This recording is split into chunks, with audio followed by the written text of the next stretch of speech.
क्या आपने कभी सोचा है कि एक ऐसे इंसान का जिसके पास इतना माल और दौलत हो कि गिनना नामुमकिन हो जाए, जिसके बागात के फल और मवेशियों का दूध पूरे शहर के लिए काफी हो, और जिसकी खूबसूरती और जवानी देखकर लोग दंग रह जाएं? मैंने अपनी पूरी जिंदगी में ऐसा खूबसूरत जवान नहीं देखा। लेकिन क्या ऐसा मुमकिन है कि अचानक एक ही पल में सब कुछ राख का ढेर बन जाए? जी हां, आज मैं आपको एक ऐसी कहानी सुनाने जा रहा हूं जिसको सुनकर आप यकीन नहीं कर पाएंगे। यह कहानी है हजरत अय्यूब अलैहिस्सलाम की, जो अपने दौर के सबसे बड़े बिलियनियर बिजनेसमैन थे, जिनकी जिंदगी उरूज और आजमाइश का वह सफर है जिसे सुनकर आपके रोंगटे खड़े हो जाएंगे।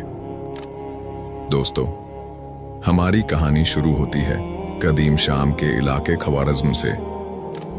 यहाँ की हवाओं में एक अजीब सी महक थी और जमीन इतनी जरखेज की सोना उगलती थी। इसी सरजमीन पर एक बच्चा पैदा हुआ जिसका नाम अय्यूब रखा गया। अय्यूब अलैहिस्सलाम कोई आम इंसान नहीं थे। उनकी रगों में अंबिया का खून दौड़ रहा था। उनके वालिद हजरत मूसा बिन तारा हजरत इब्राहिम अलैहिस्सलाम के पड़पोते थे और उनकी वालिदा हजरत लूत अलैहिस्सलाम की नस्ल से थीं।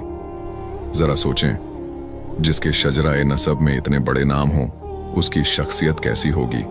का कुदरत उन पर इस कदर मेहरबान थी कि उन्हें वह सब कुछ दे दिया जो हर इंसान का ख्वाब होता है। वह देखने में इस कदर हसीन थे कि नजर नहीं ठहरती थी। बदन इतना तवाना कि जवानी की पूरी चमक चेहरे पर अयां थी। लेकिन सबसे बड़ी दौलत उनका दिल था, जो हर वक्त अपने रब की याद में धड़कता था।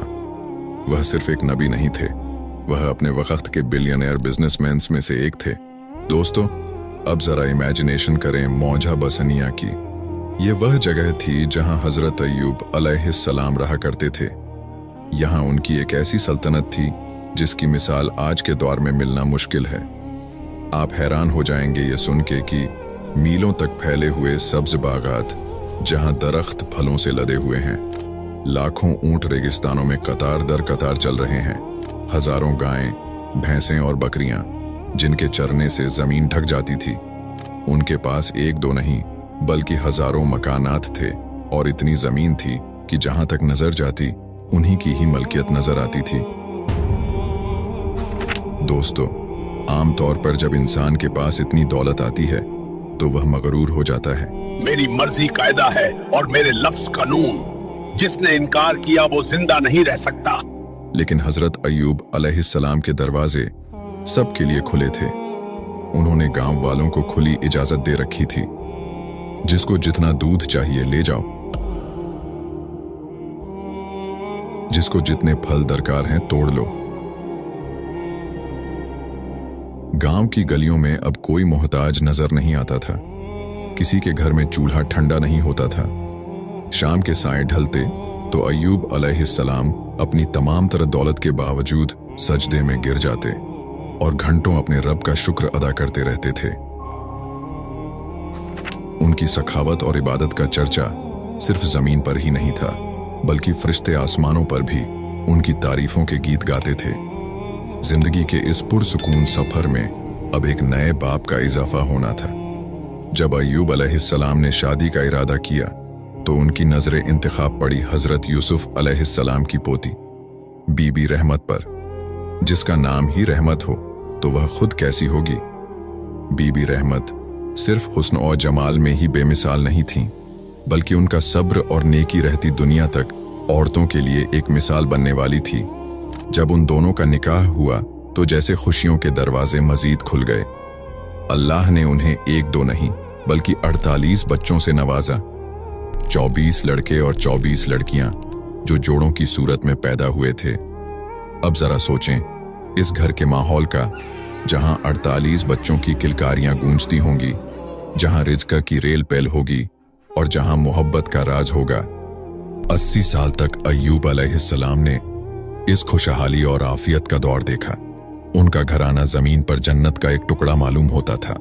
लेकिन दोस्तों, जहां रोशनी होती है वहां अंधेरा भी अपना रास्ता ढूंढ लेता है। जब अय्यूब अलैहिस्सलाम की इबादत और शुक्रगुजारी की खबरें आसमानों के तबक चीरती हुई इब्लीस यानी शैतान तक पहुंची तो उसके सीने में हसद की आग भड़क उठी। उसे यह बात हजम नहीं हो रही थी कि कोई इंसान इतनी दौलत पाकर भी खुदा का इतना वफादार कैसे हो सकता है। उसने एक खतरनाक मंसूबा बनाया। उसने दावा किया कि अय्यूब अलैहिस्सलाम सिर्फ इसलिए इबादत करते हैं क्योंकि उनके पास माल और दौलत और औलाद है। अय्यूब सिर्फ इसलिए तेरी इबादत करता है क्योंकि तूने उसे बेशुमार दौलत और सुख सुविधाएं दी हैं। अगर ये सब उससे छीन लिया जाए तो देख लेना, वो तेरा शुक्र अदा करना भूल जाएगा। और फिर वह हुआ जिसका किसी ने सोचा भी नहीं था। एक दिन जब सूरज मामूल के मुताबिक तुल्लू हुआ तो किसी को खबर नहीं थी कि यह अय्यूब अलैहिस्सलाम की जिंदगी का सबसे हौलनाक दिन होने वाला है। इब्लीस ने एक ऐसी चीख मारी जिससे जमीन लरज उठी। बसनिया की वह सरसब्ज वादी, जहां अभी चंद लम्हे पहले हजारों मवेशियों के बोलने की आवाजें आ रही थीं, अचानक एक हौलनाक सन्नाटे में डूब गई। इब्लीस ने हसद की आग में जलते हुए वह वार किया जिसकी मिसाल नहीं मिलती। फजा में एक ऐसी हौलनाक चीख गूंजी कि परिंदे दरख्तों से गिरने लगे। देखते ही देखते वह लहलहाते बागात और करोड़ों की मालियत के खेत आग के शोलों में तब्दील हो गए। लाखों ऊंट, गायें और भैंसें जो मीलों तक फैली हुई थीं, तड़प तड़प कर राख बन गईं। धुएं के काले बादलों ने पूरे उफुक को ढांप लिया था। इब्लीस, जो इस बर्बादी का तमाशा देख रहा था, एक चरवाहे की शक्ल इख्तियार करके हजरत अय्यूब अलैहिस्सलाम के पास पहुंचा। उसके